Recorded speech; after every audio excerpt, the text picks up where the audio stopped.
예, 안녕하십니까. 반갑습니다. 오늘은 구속복음 28번째 시간, 감당할 수 없는 하나님의 축복에 대해서 말씀드리겠습니다.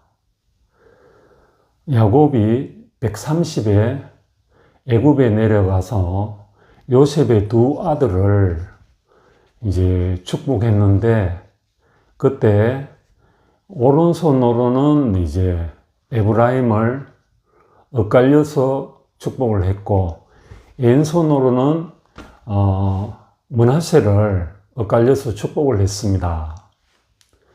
그러자 이제 요셉이 아버님 그리 마옵소서, 이제 오른쪽은 이렇게 당연히 장자인 므낫세가 축복을 받고, 왼쪽에는 그 다음 이제 축복에 나가는 게 순서인데, 이제 그렇게 이야기하자, 이스라엘이 되었던 야곱은 하나님의 뜻은 그러하지 않다, 에브라임을 먼저 앞세우신단다, 이렇게 이제 이야기를 했는 내용이 창세기 48장에 있는 내용입니다. 자, 여기서 하나님의 축복은 어떤 경륜의 특성을 가지고 흐르느냐 하면은, 우리 인간적인 생각이나 관념이나 상상을 넘어서 있다는 것을 보여줍니다. 만물의 찌꺼기 같고, 더스트, 애쉬, 티끌 같고 재 같은 그는 인생을 당신의 형상으로 삼는 이것도 아름답고 훌륭하고 좋은 천사들이 있는데도 인간을 택하셔가지고 당신의 형상을 삼았다는 그 자체도 감당할 수 없는 축복입니다. 그래서 하나님의 축복은 인간적인 생각이나 인간적인 구도적인 관념과는 너무나 다른 것이죠. 사람은 기껏 봐야 이제 이 구도적 관념은 이제 기계론 쪽이거든요. 컴퓨터의 이진법처럼 이거 아니면 저거, 이렇게 선악간의 분별로 이렇게 가는 게 인간적인 생각입니다. 근데 하나님의 축복과 택하심이나 쓰심은 우리 인간적인 것을 초탈하기 때문에 이게 감당할 수 없는 축복이 될 때가 많습니다. 그래서 인간의 상상을 초월하는 예로서 이제 당신의 후사로서 좋은 것도 많고 아름다운 것도 많은데, 이제 만물의 찌기 같은 우리 흙을 이제 통해서 그렇게 택하신 것이 그렇고, 이제 네피림 같이 천사와 자기 좋을 대로 사람의 딸을 취한 그는 네피림 같은 사람, 큰 통나무 같은 사람을 이렇게 택하지 않으시고, 정말 아무것도 아닌, 하나님이 이러라 하면 이라고 저러라 하면 저라는, 이제 대명천지 밝은 햇빛이 쨍쨍거리는 데서 높은 산에 올라가서, 아라랏산이죠, 방주를 지으라 하면은 그대로 준행할 수밖에 없는 판자 조각 같은 노아를 택하셔가지고 이 만유를 포함시키는 축복을 주신 것입니다. 그것도 감당할 수 없는 축복이죠. 그리고 이제 사울왕을 택하는 경우가 실패에 끝나자 이제 준수하고 용감한 사울왕을 패하고, 이제 그런가 똥냄새 나는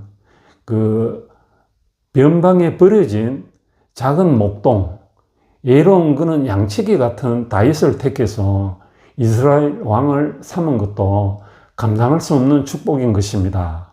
그래서 그 은혜와 그 기름 부음이 너무나 유효하게 쓰여서 이스라엘이 왕국을 이룬 것입니다. 그래서 반듯하고 문불 좋고 풍채가 좋은 그런 이스라엘의 많은 5개 그 파들이 있었잖아요. 예수님 시대 때. 그는 그 이스라엘의 지도자를 선택하지 않고 그 시골 사람, 나자렛 촌 사람, 예수를 택해가지고 당신의 아들로 서시고 또 십자가에 그 꼼짝달싹할 수 없는 그 내려올 수 없는 자리에서 구속자로 서셔가지고 나중에는 그 하나님 보좌 우편에서 이렇게 올리신 것도 우리가 상상을 초월하는 것이고 감당할 수 없는 축복이라 할 수 있습니다. 그래서 참 야곱이 그 처음에는 탈취자였지만 나중에는 축복하는 자로 이렇게 130이 되어 가지고 이제 죽을 날을 기다리고 있는 그런 사람이었는데 이제 그 사람이 이 야곱이 받은 축복이 자기 아브라함과 이삭이 받았는 축복보다 더 많다고 이제 요셉을 축복할 때 이야기했습니다. 마치 그 높은 산이 첩첩이 이렇게 그 에워싸인 겹치고 겹치는 그는 산들의 영광보다 더 많은 축복의 영광을 받았다고 이제 자신이 요셉한테 축복을 할 때 표현을 하죠. 그래서 참 하나님이 그 탈취자를 이 축복하시는 것이 정말 감당할 수 없는 축복인데 이 탈취자였던 야곱을 하나님이 당신 자신의 통치권과 제사장권의 모든 샘플들을 다양하게 보여주셨습니다. 그것이 이제 12 아들들을 축복하는 거기에서 다 드러났죠. 그리고 바로를 축복하는 것도 다 드러났고, 그래서 우리가 천연적이고 인간적인 관념들은 그 요셉이 아버지 보고 그리 마옵소서, 그렇게 하시면 안 됩니다, 이렇게 했는 그 천연적인 생각, 인간적인 관념은 이렇게 하나님의 경륜을 방해하고 하나님의 축복을 방해합니다. 결국은 십자가로 가는 예수에게 제자들도 그랬지 않습니까? 왜 꼭 그런 길로 가야 됩니까? 또 우리가 목사님한테도 예전에 우리가 왜 이렇게 산산조각이 나는데도 이렇게 무너지고라도 이렇게 돼야 됩니까? 이렇게 우리가 인간적인 의문을 가지는 이것이 오히려 천연적인 것이고 인간관념 중심에서 나온 것이라면 그거는 오히려 경륜을 방해할 수가 있습니다. 그래서 십자가의 도가 멸망하는 자에게는 미련한 것이지만 구원을 얻는 우리에게는 하나님의 능력이고 지혜일 수가 있는 것입니다. 우리는 하나님의 어떠하심을 다 알 수가 없습니다. 하나님의 어떠하신 그 안배와 그분의 섭리를 다 알 수 없기 때문에 우리가 피조물이고 내려올 수 없는 그 자리에 고정되어 있어야 하는 것입니다. 그래서 십자가에서 꼼짝달싹할 수 없이 그 아무 손도 쓸 수 없고 아무 수도 쓸 수 없고 아무런 꼼수도 쓸 수 없이 못 박혀 있어야 되는 것입니다. 그리고 수족에 못 박혀가지고 내가 내 임의대로 움직이고 내가 내 마음대로 부르는 자가 없는데도 내 마음대로 다닐 수가 없는 것입니다. 그것이 십자가에서 내려올 수 없는 예수의 상태입니다.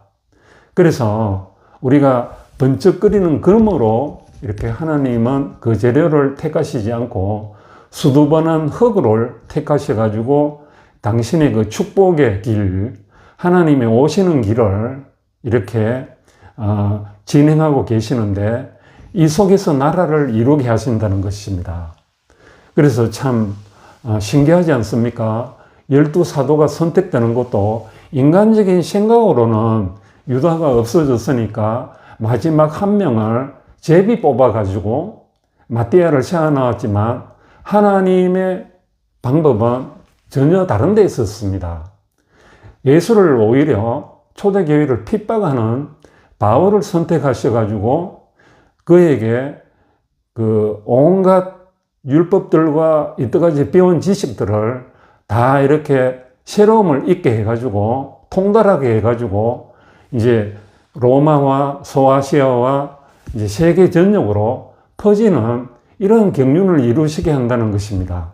그래서 다른 사람보다 더 많이 쓰였다 할 수 있고, 또 더 전적으로 이렇게 하나님이 쓰셨다는 이것도 감당할 수 없는 축복인 것이죠.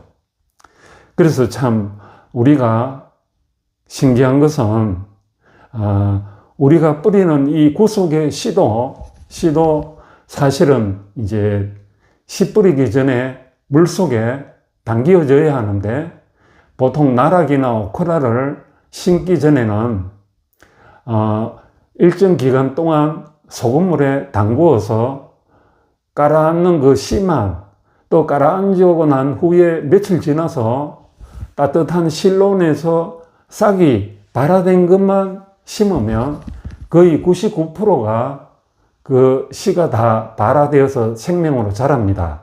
근데 쭉정이로 떠 있는 그것들은 씨를 심어도 아무 소용이 없습니다. 씨가 발화되지도 않고 그 안에 씨의 내용도 없습니다. 그래서 우리도 그 구속 복음을 강조하는 이유가 십자가에서 내려올 수 없는 그 자리에서 푹 잠겨 가지고 침례받지 않으면 우리는 죽은 자 가운데서 새로 살아나는 그 새 생명을 알 수도 없고 청량할 수도 없고 추측할 수도 없습니다. 그러니 밖에서 자꾸 이제 엉뚱한 소리를 하게 되는 것이죠. 인간적인 관념이나 인간적인 상식이나 자기가 배운 논리나 세상의 어떤 어록들, 이런 것들을 기준을 해가지고 뭐를 자꾸 붙여가 하는데, 그거 다 허망한 일이고 하나님의 세력을 방해하는 것입니다. 하나님의 일을 방해하고 경륜을 방해하는 것이죠. 그래서 십자가에 내려올 수 없는 이 예수의 그 침례 안에 우리가 푹 잠겨지는 게 구속복음이죠. 예. 그래서 하나님은 너무나 우리가 이제 영광을 돌릴 수밖에 없는 게, 그렇게 잘나고 훌륭하고 뛰어난 그 사람을 택하지 않고 작고 못나고 오히려 미천하고 보잘것없어 보여서 너무 눈에 띄지 않는 그 사람을 선택하셔가지고 새 생명을 불어넣어가지고 당신의 경륜을 집행하는 것을 보면 우리에게 하나님의 영광을 드리지 않을 수가 없습니다. 그렇지 않습니까? 우리 인간의 생각으로 빤하게 기계론적으로 그렇게 이루어질 일만 딱 진행된다면 그러면 그렇지 하고 그렇게 감동하겠습니까? 근데 하나님의 경륜은 우리 인간의 생각과는 정 거꾸로입니다. 정반대입니다. 완전히 우리가 상상을 초월한 그런 감당할 수 없는 축복의 상태에서 하나님이 쓰시는 것입니다. 끝까지 들어주셔서 감사하고요. 그 목사님과 저의 차이는 분명히 이렇습니다. 목사님은 십자가에서 내려올 수 없는 이 예수를 보고 모든 것을 다 하셨지만 자신이 그 목회자로서의 신분과 제한된 표현 속에서 살았지만, 저는 아무런 신분이 없고 아무런 제약이 없잖아요. 그러니까 그 구속하는 그 주님을 통해서 내가 통달되어지고 알아지고 또 소급될 수 있는 여러 분야들을 언급하는 게 목사님과 저의 차이입니다.